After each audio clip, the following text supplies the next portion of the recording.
Okay, Madam Secretary, I think I'm gonna go ahead and call us to order if you're okay with that. Yep. All right, I'm gonna call us to order at 9:14 p.m. Eastern Time.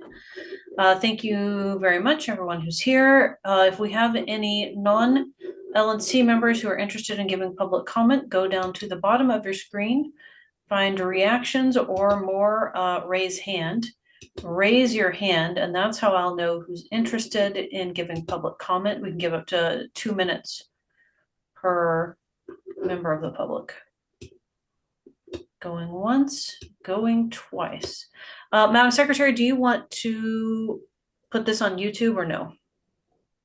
Are we going, you know what? I'm going to upload it after the fact Okay, because this is we are probably going to go into executive session. exactly. Okay, And so I'll edit the video to the public portions and then just stick it up on YouTube. got it. Okay, let's do a quick roll call.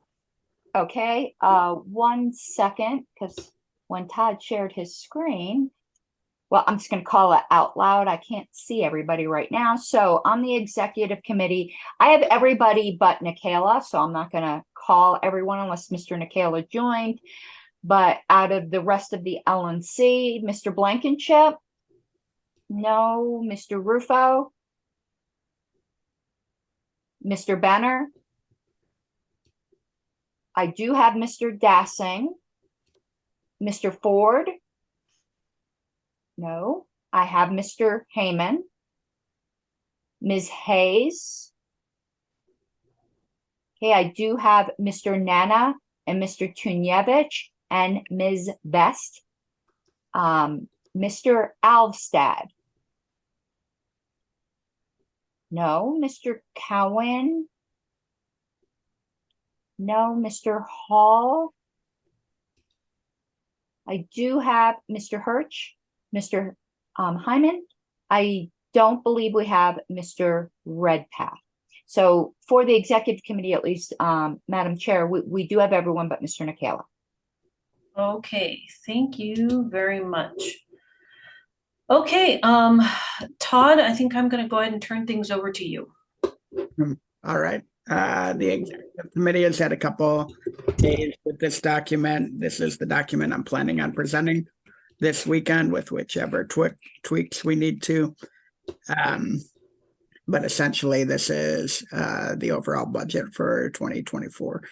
I have started with a comparison against 2020, which is the corresponding year in the election cycle. So if you look at that, what you'll notice first is membership is down significantly. Membership dollars, this is revenue at the top, down probably about 60%. Down probably about 40%. The starting membership number is about 25% lower than it was in 2020. And 2020 was a heavy membership gain year. So I wasn't comfortable just doing a straight line 25% lower membership dollar amount here. So I took it down more. I would say this is a fairly conservative membership revenue number for next year. From a donation standpoint, this might be a little more aggressive. I have put in 729,000, which is basically flat over 2020. Aristotle, wealth screening, potentially a new CRM, and ballot access drives are the main reason that this will be higher than 2023. Convention is up significantly over 2020, but should be noted that it's actually down 5% versus 2022. So that $500,000 in revenue does include fundraising revenue in both numbers there from the convention. And that is reasonable based on the most recent convention and initial discussions with the convention committee. And if that's changed at all, the convention committee can let me know and we can adjust. That brings us to a revenue of $1.98 million versus $2.329 million in 2020. So a net negative of 349 drop from 2020. Fundraising expense is down significantly versus 2020. It is a 131% increase, though, over what we spent in, that should actually say 2023 numbers. So the point here is we used to spend a lot more money fundraising. We'll talk about this as we get into the numbers, but we didn't spend a lot of money fundraising this year. That has changed over the last few months, and we have a plan to get it back up to $370,000 for the year. But that's what we have in for fundraising expense, and that's what we think we need in order to hit the revenue stated above. Outreach and activism is the one in this bucket that took a big hit. And I've laid out what we spent in 2020, what categories it was spent on, so you can see what we won't be doing in 2024 if this budget is passed. We'll talk more about those as we get into it. Ballot access, you can see that we spent approximately $100,000 in 2020. However, our needs are much greater this year. We are going to spend somewhere between 47 and 67 in 2023 versus 0 in 2019. And we are going to need to spend somewhere around 200,000 versus 100,000 just to get us to 47 states plus DC. So we can talk through more of that potentially in executive session, but the point here is the ballot access need is significantly higher than it was in 2020. We've put in 200,000. There are going to be some tough decisions that have to be made, or there's going to need to be some extreme either internal fundraising that moves our revenue number up, or external fundraising to help these states that aren't going to make the cut.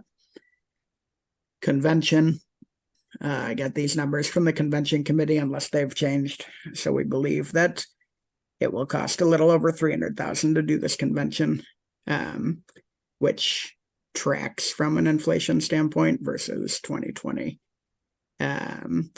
However, I was a little concerned. It was similar to 2022, I should say. So being in DC, I just want to make sure that we keep updating these numbers as we get more information. Salary, 617 seems high. Oh, sorry, that's salary and all related expenses. Okay, it's 617,000. This is not an apples to apples comparison because there were different contractors in place then versus now. There's certain ones now and there are different ones then. But essentially what you need to know on salary is all of Angela and Hannah's plans are in place here and covered by this number. And we can talk about that in executive session. Admin is not much to talk about there. Professional services includes outsourcing, HR, and accounting. So that is both represented here, and then depreciation is what that is. So that gets us down to 1.98 million in expenses, which is a balanced budget. Let's move my bar here. Okay.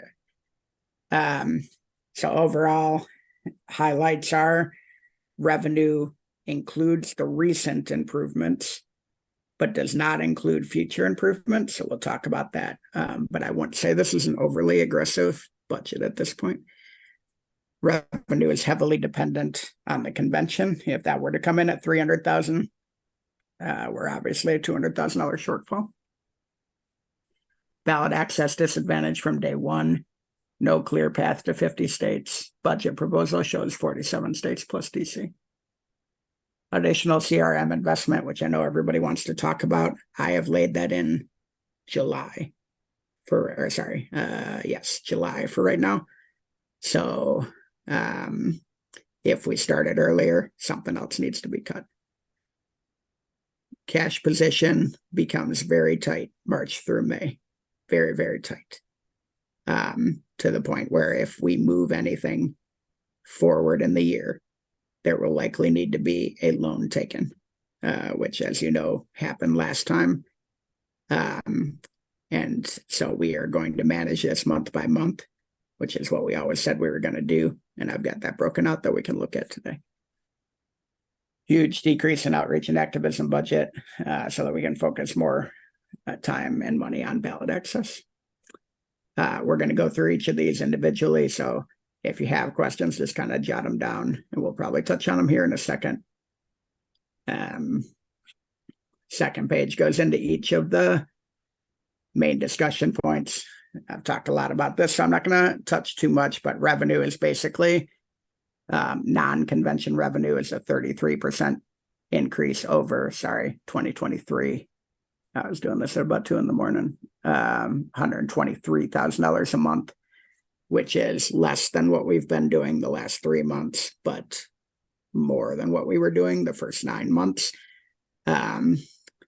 Fundraising expense is up 131% over 2023, which is why I think that this 123 a month is easily doable. If we can spend the money, we will then make the money. If we spend the targeted expenses, we'll beat revenue. Convention again is higher than 2020, but lower than 2022. Fundraising expense includes membership cards, includes fundraising contractor, and our current fundraising employee, include wealth screening software, and includes mailers. Program budgets, $200,000 for ballot access petitioning, front-loaded for the first 7 months of the year. $56,000 for outreach and activism, layered throughout the year. $12,000 for membership communications, layered throughout the year. $25,000 for campaign candidate support, backloaded for the back half of the year, which again means can't spend that 25 in the front half of the year, or we have to deduct from something else that's going on in the front half of the year. Salary and related expenses, all current salaries accounted for, multiple new positions created, contractors converted, or jobs built into the budget. Expanded, built into the budget. Outsourced HR service is in that bucket. So sorry, I misspoke earlier. It's actually in the payroll services bucket, which is in salary and related expenses. Money set aside for executive director flexibility moving forward, which we can talk about during executive session. Admin expense includes additional CRM option beginning in July. Conversion to new CRM system is included in the quote. So staff will potentially not be responsible for this work. Does not include any expenses needed in order to rent the building. So if we do decide to move forward on anything on that front and have to replace a roof or do something, blah, blah, blah, none of that stuff is in here. No other major changes in this category. Professional services expenses, $65,000 for legal for the year, $78,000 for accounting, AP, AR, FEC inputs, and monthly financial package work, $30,000 for a third-party FEC filing contractor who's been doing it for years, $19,500 to maintain Civi at a working level. Couple of Q&As that I just anticipated that I figured I would go through quick, and then we can jump into any other Q&As that aren't in there.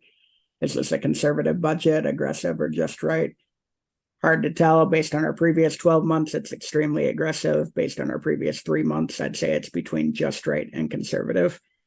So if we think we're going to keep spending money like we have over the last 3 months and keep driving fundraising, I think that this is the right budget to have.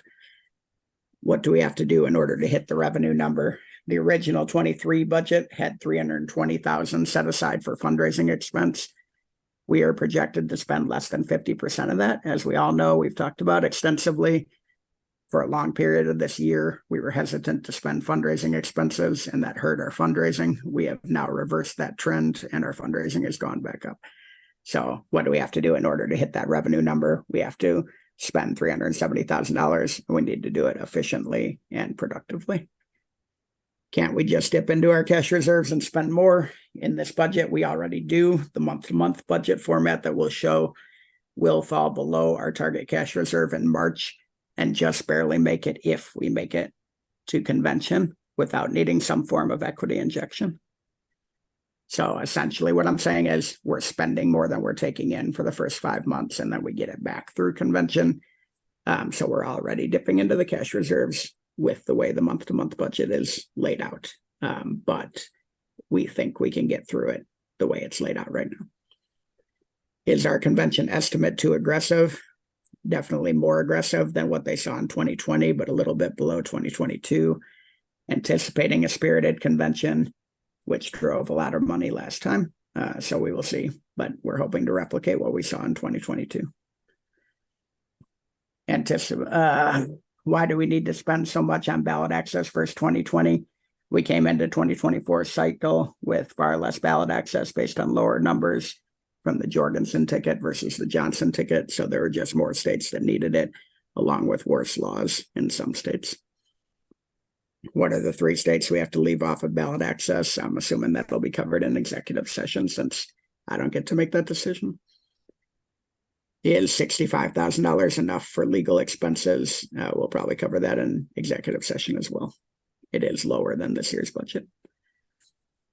The outreach activism budget is down 492 versus 2020. What aren't we spending? We're projecting to spend $274K less in candidate campaign support and $181K less on branding. That makes up most of the difference. Ballot access and spending for fundraising expense is much more important to us this year. What is the new CRM and how much is it? And when will it be voted on? I believe a motion has already been introduced, although I'm not sure what form it was, whether that one passes or a different one. The chair has expressed to have this in the budget potentially earlier than I wanted in the budget. I have, after those conversations, I put it in mid-year so that we could kind of flex one way or the other based on our conversations now and this weekend. But I want to reiterate, if it pulls forward, something needs to get cut. So that's kind of where we're at right now. Everything that pulls forward from this moment on, something needs to get cut along with it. So what questions do you guys have before I pull numbers onto the screen?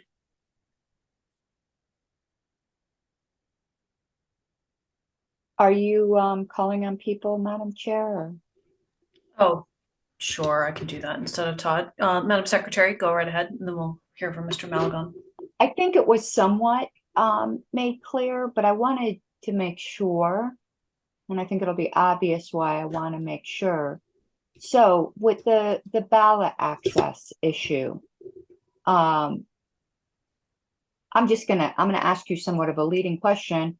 But listen, tell me how you see it.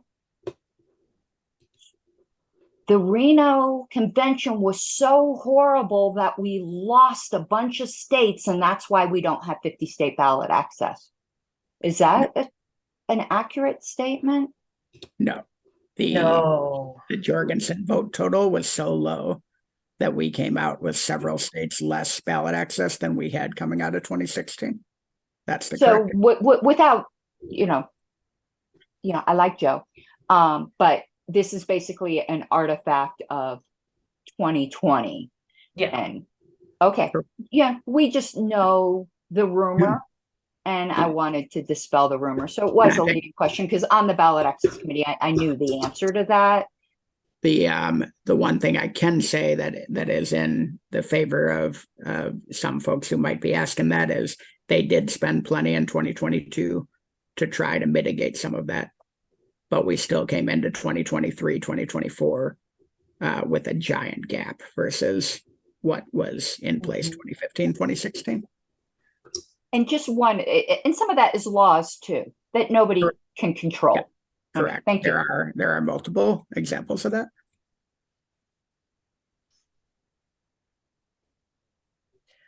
All right, Mr. Malagon. Thank you, Madam Chair. Mr. Hagopian, just a quick clarifying question for the donations line at the top of the first slide is, right, it says Aristotle, wealth screening, new CRM, and ballot access drives.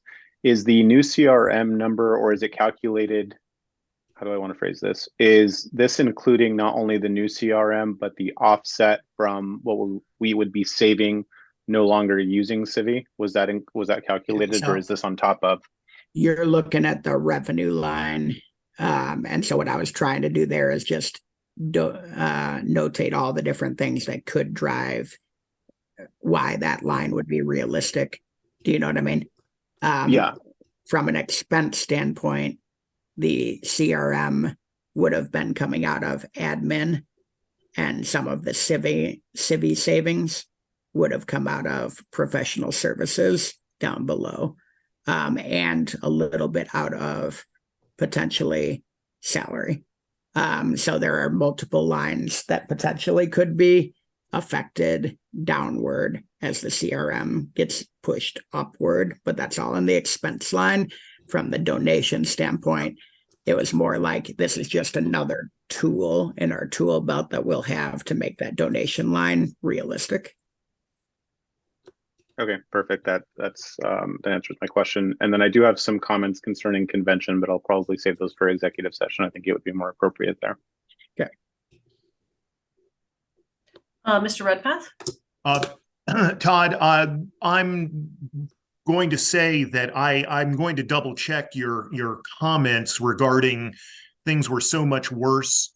I'll tell you that, let me just get to the bottom line on 2020. It was COVID-19. That number is so low due to reduced petitioning requirements due to COVID-19. Here in Illinois specifically, we sued, and the U.S. District Court judge's ruling put the Libertarian Party presidential ticket on the ballot in Illinois with 0 signatures in 2020 because of the shelter-in-place order and the fact that we were on in 2016 here. So that would have been a over $100,000 expenditure that we didn't have to do. There were reductions in other states in terms of the number of signatures. So actually the low number of 99,747 in 2020, I'd say the number one reason is due to COVID-19 cutting and court rulings cutting petitioning requirements. That could certainly be true. I do also know that we double checked this at our last in-person LNC meeting, and we had several states less ballot access clinched after the 2020 election versus the 2016 election. Okay.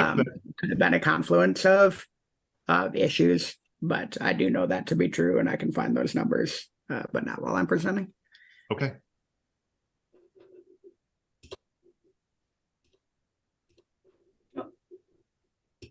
Sorry, my mouse froze. Any other questions on this right here? I'm sure we're going to go through a little bit more. But one other comment, and that is that 2020 convention revenue was also so low because of COVID. Yeah. You know, online conventions don't raise money, and there were people who requested, you know, refunds because they couldn't go to Orlando or whatever reason. So that's such an anomalous year that it's hard to compare a lot of stuff. Yeah, that is fair, and I should have gone back to 2016. I did not. Yes, that is fair. And I do have the numbers here. Let me see here.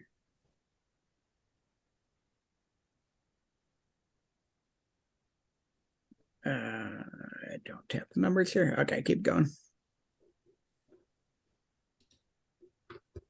Oh, Mr. Tunyevich. Thank you, Madam Chair. Just 2 quick questions for Todd, if I may.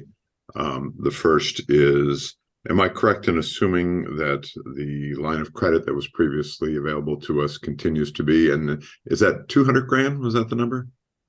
No, I believe we have closed that line of credit, correct, Angela? That's closed, but I mean, we could get a line of credit today. Literally earlier today, the bank was trying to get me to sign up for one. Oh yeah, I'm sure. Okay.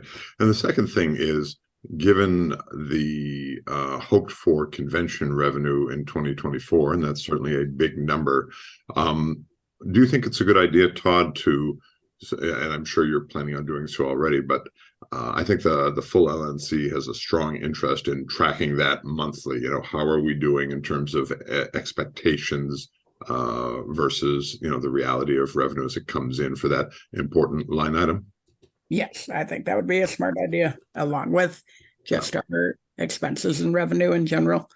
I think we need to be ready to pivot down or up as we go through these first 5 months. Oh yeah, I mean, nobody wants a big surprise at the buzzer when, okay, maybe we're tracking fine for, initial registrations, and then all of a sudden, the banquet falls down or something like that. So I look forward to seeing that. Thank you. Nice summary. Yeah. I Yeah. had one Go ahead. other thing to add, Madam Chair. Sure. It's not really a question, it's more just throwing information out there. I know there's and I get it, a big pushback where leading up to convention, if there ever becomes the need for a loan, because we all know what happened last term.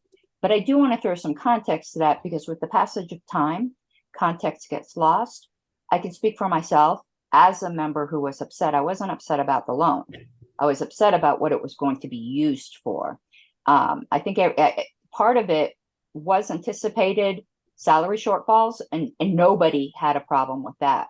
What they had a problem with was certain outside organizations that it was being given to.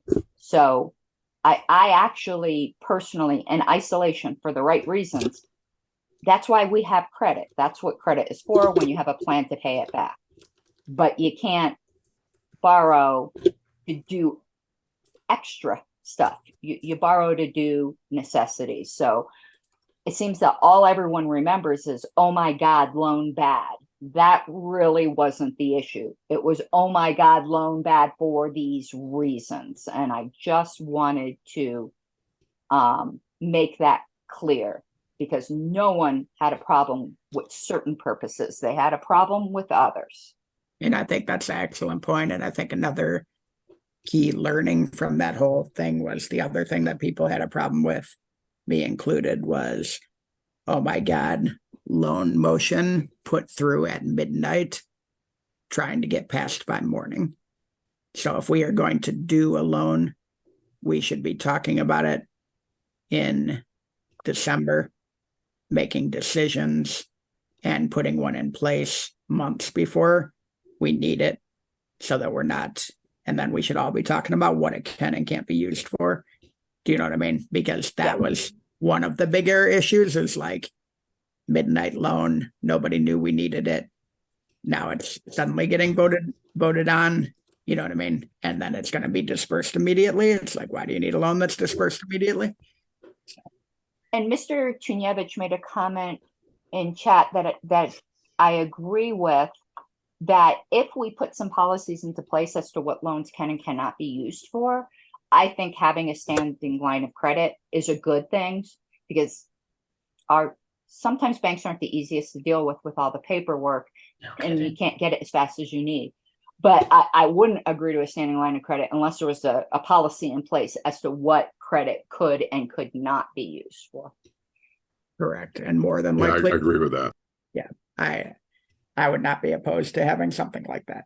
I am certainly opposed to last minute lines of credit. I would not be opposed to something like what you two just described.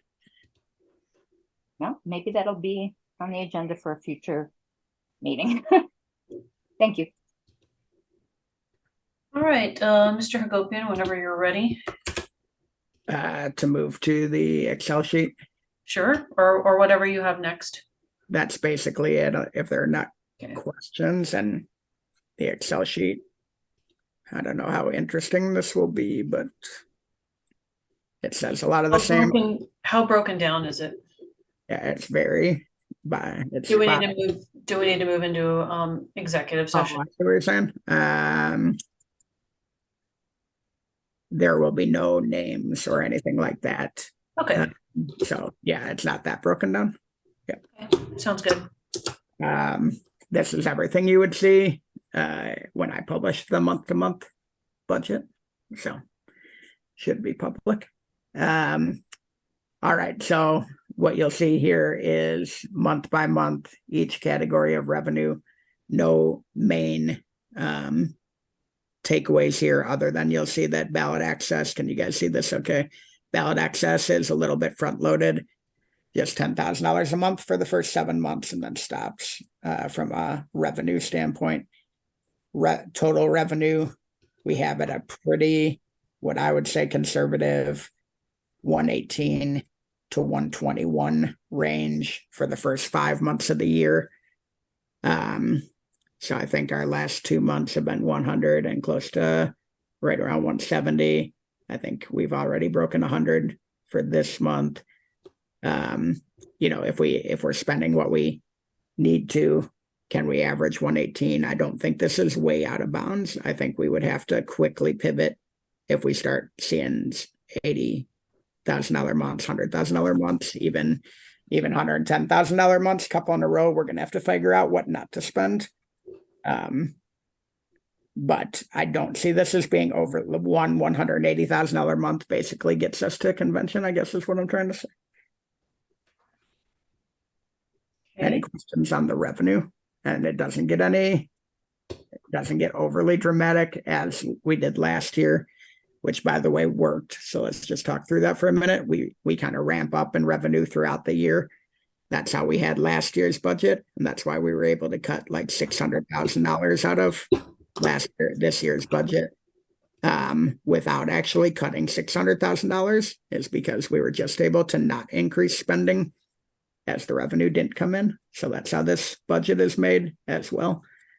So obviously, if you do 118 times 12, it's not 1.9 million. So there's your convention revenue and expenses, or sorry, convention revenue that gets dumped into May. Fundraising expense, this is where you'll see it's basically $18,000 a month in general fundraising expense, but we've laid in membership cards for the first 3 months. It'd be nice to get those out early in the year. Again, I will say that's one thing that if we could push back a month or two, might just be a nice way to save that money and still get it out before convention. To see how revenue comes in. But right now we've got it laid in the first 3 months of the year. And then if you look at the total of an average month here in April, the total of cost of revenue is about $30,000. That's where we get to our 370,000 for the year is 30,000 times 12, 360 plus $10,000 for membership cards. You got 370,000 of fundraising expense for the year. That is static. So I do not have that going up and down throughout the year. Outreach and activism, we kind of ramp up to $5,000 a month. So we start slow, let us focus on cash flow, and then we get up to $5,000 a month that we can start spending in that budget. That is essentially the catch-all budget for LNC staff activities and strategy that isn't covered by membership communications, campaign candidate support, historical preservation, and ballot access. Membership communications is $12,000. I'm not going to say what that's for outside of executive session. Campaign candidate support is $25,000. That is all laced very deep into the budget, as you can see at the very end. That way, if money is not coming through, we can cut it. If money's coming through, great. We can pull it forward and or increase it. Ballot access, 200,000. I did look at the actual calendar and tried to lay in when we were going to need the money to do the states that I've initially outlined. And this is what it looks like, in my opinion. I am certainly open to being overruled by the veterans on the committee as far as timing, and then obviously everybody as far as states. But that's the $200,000 that gets laid in through July. And that is again on top of the 47 to 67 that we'll spend in 2023. There is your historical committee, Madam Secretary. Convention expenses down below 303,000. That's where Adrian might have some adjustments as we go into executive session. Here is your salary. I'm very comfortable with this number based on my communications with the chair and the ops director. And then all of this stuff moved accordingly with the salary. Payroll services does include now the HR outsourcing. That's the only major change here outside of the numbers for salary. No major changes here. Just using this year's number as the base instead of previous year's numbers. And then software, hardware, and other IT. I was talking, Madam Chair, I may have messed up and put a little bit too much in this bucket, which I think is probably appropriate anyway, just because how software things work. But I think when I talked to you originally, it was 15 a quarter or $5,000 a month. And what I did is laid in 15 a quarter and $5,000 a month. Mm-hmm. So if I misheard that, there's 30,000 extra laid in here. 15 and a quarter and $5,000 extra. Yeah, I thought it was, I had it written down that it was incremental, but then the other day when I was on that call with you, it sounded like maybe it wasn't. So I just wanted to check with you, but we can talk offline. But just so you know, what I have laid in is 15 a quarter and $5 a month. Well, that's plenty. Okay. All right. And then other bank fees is what it is. Legal, here's your 65. Or sorry, 60. I said 65. It's only 60. Accounting, 78. FEC, 30. I don't know that she's giving us a price increase. I just put it in there as a little bit of buffer. Computer services is still just what we would need to maintain Civi. And that's about it there. So there's no like huge revelations outside of what I already went through. It's just, this is the month by month, but this is one thing that you will see. So I'm expecting us to have about $140,000 in cash reserve going into the year. Maybe a little more, we'll see. And the first 4 months of the year are going to be negative cash flow. So with this budget as it stands now, we'll lose 20, lose 20, lose 50, lose 25. You know what I mean? And then boom, the convention comes and we're back up flush. So that's what I'm saying, is that if we pull anything forward into the first 5 months of the year, these numbers quickly become negative. So with this, you can almost get to convention without any cash injection. With any movement, you need cash injection. Does that make sense for folks? Like, cash flow is extraordinarily important. It's much more important than annual revenue, annual expenses. So yeah, absolutely. And we've done a very good job managing cash flow this year despite revenue shortfalls. And that's what we're going to have to continue to do, whether we have revenue shortfalls or good revenue with high expenses. So okay, so at a certain point, I'm going to have some comments for executive session. But if anybody has more questions. Oh, Mr. Tunyevich, yes. Thank you, Madam Chair. Todd, I don't know if you've considered looking at this or not, but compared to the previous cycle, I think that convention revenue per attendee would be a nice thing to take a look at if you haven't done so already. Yeah, that's interesting. Until Madam Secretary had mentioned it, I would not have even thought that the attendee count would have been different. So I don't know what the attendee count is in 2020, but if we have record of that, Madam Secretary, I'd be happy to review. Sure. Yeah, I'm sure we do. I'm sure we do. That's one of several kind of convention-related metrics, but I can send you a few ideas offline. I know the chair has stuff she wants to go to an executive session, so I'll shut up. And don't be so sure we do. I'm actually fairly certain we do not. well, I can dig through the financials and find out. And it won't be precise, but it'll be pretty close. We'll get very granular on the convention, especially as we get closer. Mr. Malagon? Thank you, Madam Chair. I do believe we have, so I guess there's two different things here that we're looking at. Are we looking at convention attendance or for business, or are we looking at people who purchase packages? I suspect the latter. All I do of believe the that. above.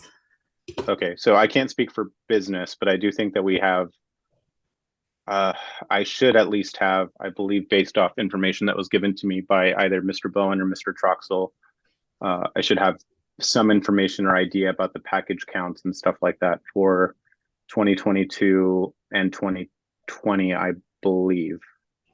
But I'd have to dig and look at those. Those didn't seem right to me. Okay.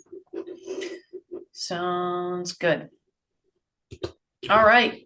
Any other questions before we jump into executive session? I'm going to answer, for anybody who's not joining us in executive session, I'm going to answer comments on, I'm going to talk about salary, projections, contracts, that sort of thing. That's what we're getting into. Right. Okay. Well, if there's no questions, I move that we go into executive session to discuss salaries and contract amounts for the 2024 budget. Second. All I'll right. second. Moved and seconded. I would also say to add to the reasons, Madam Chair, because we'll probably get into that, is Mr. Hagopian wanted to discuss the legal budget, which would also Sure. then be pending or potential litigation. That's fine with me, and to also discuss the legal budget and how it could impact legal strategy. All right, any objections? Going once, going twice.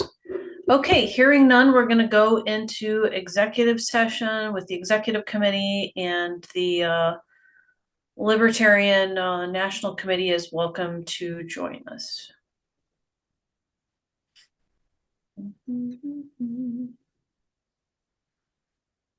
Okay, Madam Secretary, do you mind helping me out? Larry Silver, I'm so sorry, but we're gonna have to pull you out. Yeah, that's what I was going to say. Because of the way this meeting is, we only have one guest. That's Yep. the easiest, and we'll just be coming out of executive session to pass a proposed budget. It's not even just a recommendation, actually. So I don't have co-host right now, so you'll oh, have I'm going to Larry, I'm gonna, unless you, I don't know even know if Larry's listening. I hate booting people out. I do too. Sorry, Larry. I can put in waiting room. Oh, yeah, I'm gonna put in waiting room, and that way he doesn't just unceremoniously get thrown out. Sure. Okay, he's in the waiting room. And I'm assuming we'll want to stop the recording. Yes, I'm gonna pause it. Resume. Oh, wait, I can't readmit Larry because I think the meeting chat will be available. So I'll just do it by recording. I don't think he's there anyway, to be honest with you. Okay, that's fine. Good lesson for us for the next time, though. Okay, Mr. Treasurer, do you have a motion you'd like to make? Point of order.